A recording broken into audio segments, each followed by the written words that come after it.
Daddy. Ala, grabe. Ngayon lang ako nakakita ng ganito. Yung aso namin si Wupo. Nakikita ko dati. Lagi niyang hinahabol-habol yung mga manok.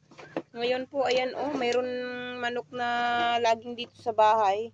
Nakakapagtaka naman siya. Pero in fairness gusto ko naman. Itong manok na ito hindi naman manok namin yan. Palaging dito nang nakatira sa bahay. Tapos tingnan nyo guys, nakapatong na talaga siya kay Wupo. Hindi siya natatakot sa aso namin. Samantalang dati-rati, di ba, Wupo, hinahabol-habol niya po yung manok. Tapos, pag may pumupunta pong mga dayong manok dito, lalo kung mga malalaki, hinahabol-habol ng aso namin. Pero ngayon, tingnan nyo guys, close na sila, no? Friendship na sila, di ba? Nakakapagtaka naman.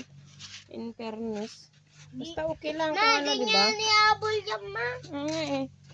Ayan, Kapon pa yan, di pa nihabol ni Mopo. Very good mo po. May bago kang friend. Si Chicken. Si Chick. Alagaan mo yan, Alagaan natin sila. Bansot, alagaan niyo yung manok natin, Dahil kung saan man siya nakatira, dito na siya umuwi sa bahay, Sige. Malaya siyang gumagala kung saan-saan, Alagaan mo yan, Magparami kayo,